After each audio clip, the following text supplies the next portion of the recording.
Greetings, gamer chums, and welcome to this, the first of my walkthroughs, or rather playthroughs. So this is the classic ZX Spectrum game Jet Set Willy, and I'm really just testing out at this phase to see whether I can do proper playthroughs. This is actually my second time beating the game. My first game was actually way better.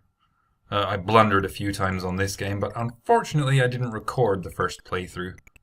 So here we are.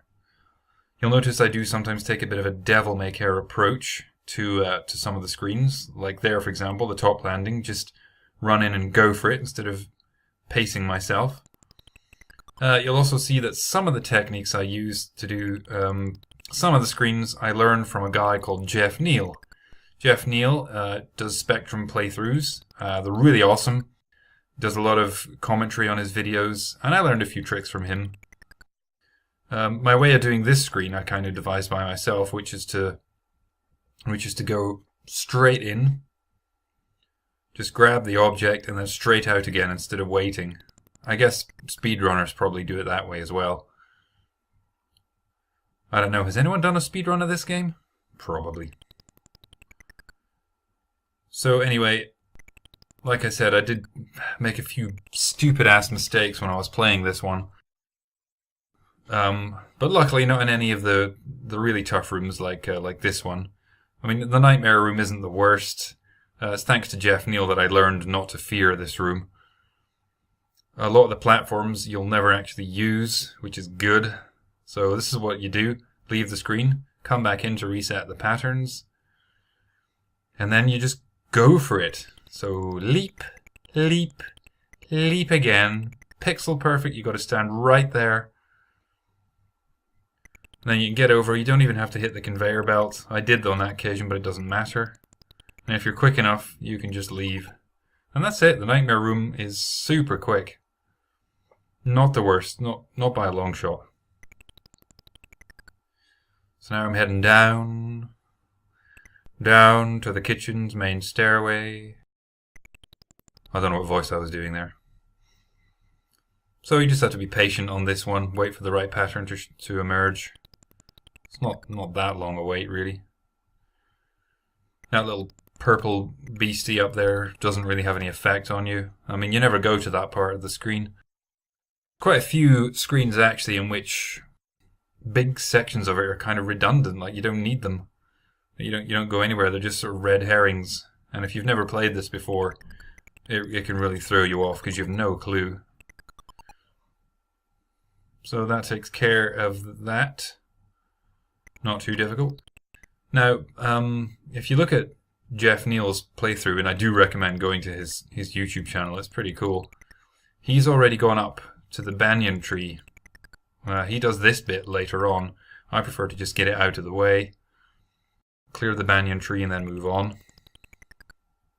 This is the only way to get the object in the banyan tree, so it's a big old runaround. Just dodging the chefs. Bit of chef dodging, absolutely essential to finishing this game. So it's just really back and forth, which is a classic Matthew Smith kind of thing to do. He loved putting that in Jet Set Willy and Manic Miner, making it go all the way around just to get one little thing. Anyone who's played the solar power generator on Manic Miner will know about that. There's no way to do it in one run. You've just got to go round twice. I mean, I might do a playthrough of that eventually, if I can actually beat the game. I've only beaten I've beaten the PC remake of Manic Miner, the really fantastic one by Andy Noble, but I've not beaten the original. So here we are, banyan tree. I've collected the item. There's no need to leave the screen to reset the pattern here. You have just enough time to get into place and jump up. Anyone who's played the original will know that this is where one of the bugs was. On the original version there was an orange block just there where Willy is now, which made it impossible to climb up the banyan tree and therefore impossible to collect the items in the Conservatory Roof, and therefore making the game impossible. Bit of tree here, the left side of the screen again, you'll never go to. So yeah, you can't possibly get here anywhere other than through the banyan tree. Now this technique here, stop on the conveyor belt, jump straight up, I learned from watching Jeff Neal. If you don't do that, then the only way to do it is to sacrifice a life. That one you actually do have to sacrifice, there's nothing you can do about it. Ah, the Orangery. Now the Orangery, I learned to just blaze through as quickly as possible, so I didn't even wait for the arrow. The next time the arrow shows up, it'll be too late. I'll have collected the items and be on my way out. So yeah, you do have to get really close to that red sprite, as you can see. But yeah, if you do the timings right, you collect that, the arrow comes, but it's too late. Easiest item in the game to collect, the swimming pool. As soon as you enter the screen, you collect the item. West Wing, be seeing you again much later. And then just double back through here, because I haven't done the cold store yet. So in here, I'm going to be referencing Jeff Neal a fair bit, I think. This is where I learned the old 3 times over the ice cream technique. And if you do this, it puts you in sync with the swing, so that you can get the other items. But that didn't quite work out for me, as you can see. Blip. Silly blunder, life gone. So, I've lost 2 lives, including the one you have to sacrifice. But there's many more to come. How many? You don't know. Anyway, success this time. Get onto the swing, dodge the snowflake. You can use the snowflake as a marker to jump here. When you reach the snowflake, you jump and you land safely. So that's the coal store done. So just treading through the back stairway now, make my way to the tool shed. So yeah, this is pretty much the way Jeff Neal would do it as well. But I deviate from his path after doing this, because he went straight from the tool shed to the wine cellar, whereas I am going to head to the beach. I'm much more of a beach person than a wine person. Actually, I just like to have that portion of the screen done. You know, I mean, you can visit it later, it doesn't really matter, but I developed my own pattern for doing it. So you've got to stand in just the right place to do this, which is there. Miss that nail, over the shears. So yeah, not heading up, heading out. Now if you do this quickly enough, I always just missed the arrow here, but if you get into position quickly enough, which on this occasion I didn't, you can catch the swing on the way back the first time. But as you can see, I missed it. Doesn't really matter unless you're speedrunning. But that takes care of the item in the beach. So the yacht. The yacht. So of course, there was, when this first came out, the first game, somehow a rumor got around that if you collect the items in the yacht sails away to an island. That was actually a myth, but when it came to Jet Set Willy 2, the myth had obviously reached the software company and they programmed that in. So you go to a room called the trip switch, you flick the switch and you get to the yacht. And when you collect the anchor, the yacht sails away and takes you to the deserted isle. And the only way to get off is to wait until you can teleport. You never know, I might actually have the guts to try and do Jet Set Willy 2 at some point. Jeff, that top bloke I just told you about on YouTube, he's already done it. He actually beat Jet Set Willy 2. He exhausted all his lives doing it, which is completely understandable. It is a stupendously difficult game. So, yeah. Salute to him for that. Just making our way through the back door. Nothing to see here. Now it's time to get into some of the tougher screens. So the wine cellar's not that hard. It's just you've got to do the big jumps. But it does lead on to some of the tougher screens. You can't very well go wrong with your timings in the wine cellar. I mean, yeah, I rush it in places here and there, but you don't have to. I mean, often you don't really find yourself in a position whereby if you jump over one of the monks, you hit the one above it. It's mostly pretty easy to get through. Just watch your jumps, really. So yeah, just line them up. I always like to give myself plenty of space. I didn't really have to wait there. I could have gone earlier, but again, it doesn't really matter. It doesn't screw up your timings. And you get a fair few items in this room as well.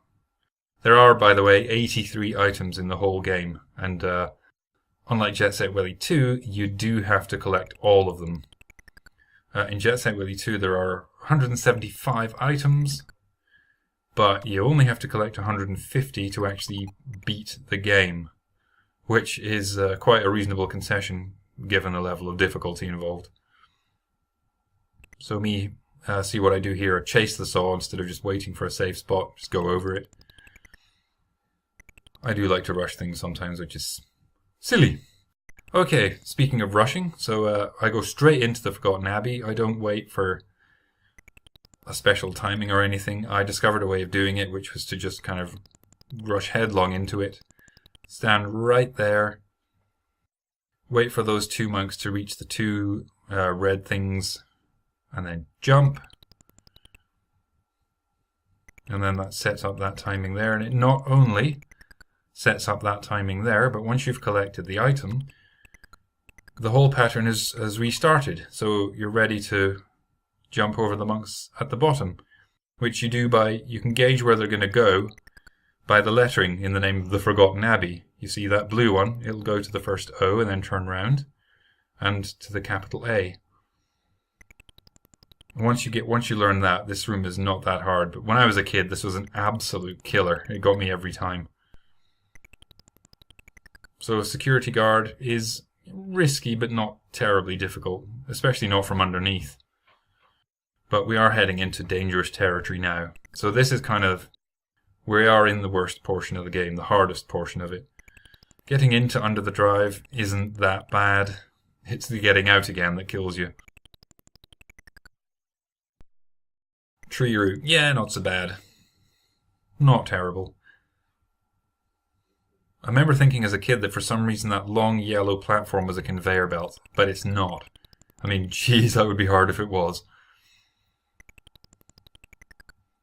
So yeah, you just have to collect the item, wait for the right timing.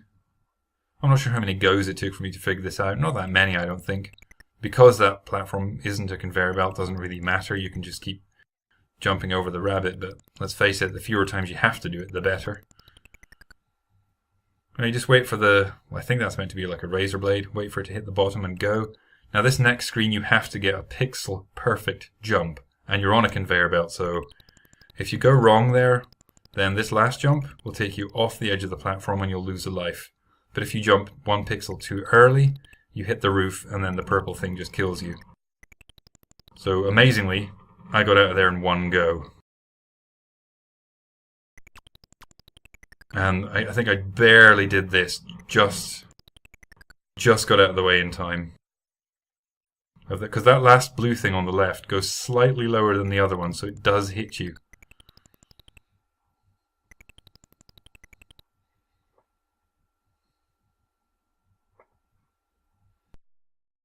Under the mega tree, can't touch that yellow stuff, it kills you.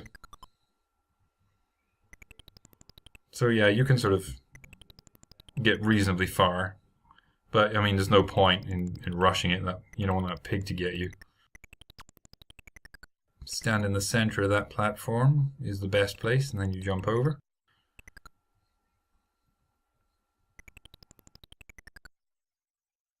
So yeah, not too difficult, not the worst. We're actually through the worst of it now. So time to climb the mega tree. And these screens, it took a little bit of practice. This next one, there is a really tricky little thing you can do, because there's an arrow that appears right now. You can actually stand somewhere on the stairs there and avoid the arrow, the saw, and the egg, but you have to be dead on, and you get very little time to get it right. I did it once by accident. That's how I discovered that there is a sweet spot. But yeah, it's pretty impressive if you can do it, and I guess if you're speedrunning, that's the way to go. This one, just set up the timing. And go. And go. Cool. This one, I really like this screen. I don't know what it is. There's just something very satisfying about it, the way it all works out. So you jump over that, stand in the middle of the platform, jump back, and all the timings are worked out for you. No waiting, you just go. Yeah, it's pretty cool. Of course, if you fall down there, it's game over time, because you'll fall all the way to the drive, and it'll just be a death loop until you game over. I found a way to just kind of blaze through this one as well, like not really wait around. Just jump. Jump like it was going out of fashion. Collect the kites. I suppose they're kites, they look like them. And then you get back just in time to get over that bird and move on. Now this is another classic Matthew Smith, make you go all the way around the screen to collect the items. I guess if you were speedrunning, what you could do is what I'm doing here. Go collect the top item first, and then just sort of, you can just jump, collect the second item, and sacrifice yourself. And that would take you back to the beginning of the screen and save you going all the way around. So yeah, that would be an excellent time saver for a speedrun, but you would have to sacrifice a life to do it, and this game is so tough. It's not the worst, but it is tough. Again, you have to be careful as hell there, because that's another fall to your death if you fall out of this screen. And I've collected 44 items, so I'm already over halfway there. So that's it for the tree. Now my way of getting out is slightly risky, and I'm sure there are people who do it this way as well. You drop down there, stand as far as you can and jump forward. You just miss the red sprite. And that's it. So now it's time to head to the right and get the items in the off license. I think it's the biggest cluster of items in one room. There are 12 items, I think, in the off license. So it really does make you feel like you're making progress. Of course, to get to it, you've got to cross the bridge, which is a rather erroneous name for it, given that it doesn't bridge anything. It should be called Bridge Out. But you get, like, I think 2 pixels leeway, so you don't have to do a full jump. But you don't get much time to think about it either, so you've really just got to go for it and trust yourself. So yeah, here they are. All the glittering bottles of the off license. I believe there are 12 of them. We'll see. So yeah, you've got to do it in 2 runs. There's no way to do it in 1. You can't hit that blue thing, that sort of switch or whatever it is. That will kill you. I always used to wonder what happened, what it would be like if you could be on that platform, like at the very top of the screen, those layer of bricks. Like, what would happen if you walked up, or if you jumped up? I managed to find that out recently. If you jump up there, you end up back in the bottom of the off license. So, bit of a disappointment. I don't know what I was expecting, a secret screen. There's none of that, not in this game. Right, so that takes care of the eastern portion of the map. So now I've got to head back.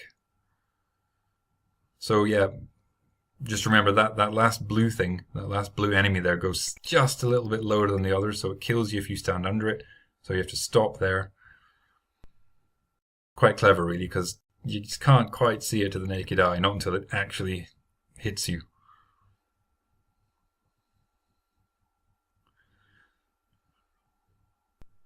Alright, so I always feel a bit cautious going over here. But yeah, if you just go for it, then generally speaking, you'll be alright. but it is a big jump. Now, this is where the secret item, well, rather the hidden item is. Again, this is one of the other famous bugs of the game. In the original release, one of the items was both invisible and I think trapped in a wall in the first landing, making it impossible to collect. And again, therefore making the game impossible to complete. When the pokes were released, they moved the item to the hall. It's still invisible. I don't know why I jumped forward there was no point. But it's still invisible, but it is at least obtainable. You'll see the pig pass through it just there. So I pick that up, and that takes care of the invisible item.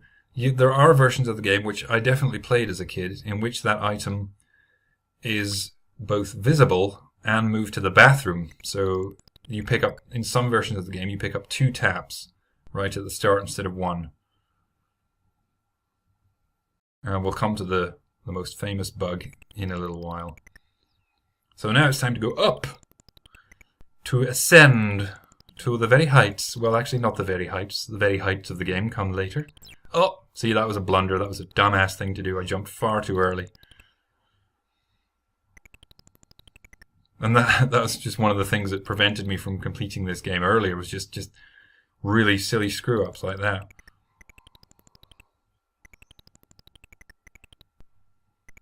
So just climbing the wall. I think in earlier attempts at beating the game, I jumped too early here as well and just crashed straight into that yellow sprite. So yeah, here I was very cautious. That staircase is an escalator, or rather a conveyor belt, so you've got to move fast. You've just got to jump, otherwise you're dead. I think I blundered a couple of times in this screen as well. Mostly just from miscalculating the jump, because that skull thing is, I think it's the biggest sprite in the game, and it's a killer. I mean, I just cleared it there, but I didn't advance. So it meant I had to do this again. So the bird isn't really a problem, you just need to keep out of the way. But yeah, this was a silly mistake. I waited way too long. I jumped too far back and lost another life. So I started to have a bit of a sinking feeling at this point, but I persevered. Just waiting for him to descend. So he's out the way, try again. I think if I'd have blundered again there, I probably would have quit. Like a quitting loser that I am. But I didn't. I made it that time. So then it was just up and over. Get the Bible. Just got to stand around for a while. Nothing to do. A little leap there for your entertainment. And why not? So that takes care of that, thank goodness. Emergency generator is kind of a weird screen. There's not much to do. That's a conveyor belt. About the most remarkable thing you can say about that screen. And that takes us on to this. Now on this one, you've got to climb out of an elephant's butthole. Sorry, I've gone a bit Ron Swanson on you now. Basically, you have to pass through the anatomy of an elephant and come out the other side. This is cutting it fine. Look how close that was. Climb out of the elephant's butthole, and you're done. The attic! Yes, the attic. This is home to the famous bug. One of the arrows, could be that one, I don't know. Once it left the screen, it started overwriting the game data. This is on the original version. And it rendered the game impossible, because what it actually did was, although it erased some of the enemies from some of the screens, it actually made others impossible to enter, because as soon as you did, you just up and died. So that was one of the bugs that had to be fixed. They call it the attic bug. It is the most well-known bug of all, which thankfully, of course, was corrected. So yeah, just doing the West Wing bits here before heading up to the highest point in the game. So got to do this.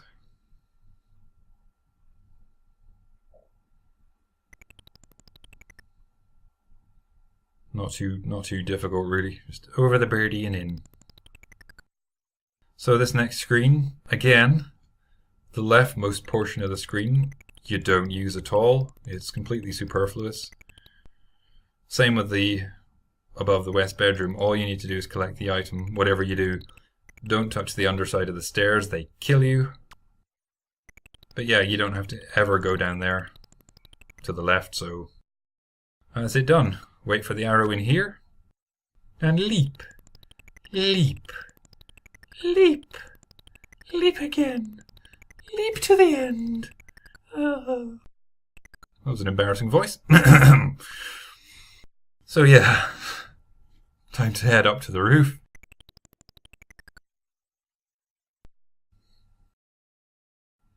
So Nomen Looney, don't know what that means, but anyway. Again, you're just waiting on the timing. A couple of kind of redundant enemies here. I mean, the bird isn't really a problem. The weird thing going up and down, there's absolutely no reason to go anywhere near that. There's another little jump there just to keep you entertained while waiting for the right time to go, which is now. So yeah, there are superfluous parts of the screen and there are enemies who just don't get to do anything. Now I don't know why I jumped onto the swing there. There's no point. I could have just walked down the wall. It would have been safer. Collect the item. Over the pirouetting rabbit. You don't hear that every day. And then back up onto the swing. So up and over. Well, the battlements. Now I think this is where I lose one more life. I think it's the last time I lose a life. Yeah, I went too early there and flip. And it cost me dearly. The arrows aren't really a problem. If you go fast enough, that's the only one you see, that one that you saw earlier. Collect the item and you are on. We must perform a quirk of league. So I didn't really need to wait for the arrow there. I could have just gone straight up the rope. So you go up and then probably fall down again. But that's alright. So the watchtower. In the first game, i.e. this one, if you climb up that staircase and jump from the escalator, the screen above this is the off license. So you really don't want to go up there. No, if you've already done that portion of the game, then you are in deep shit for going up there. Because you've got to go all the way back just to collect the last few items here.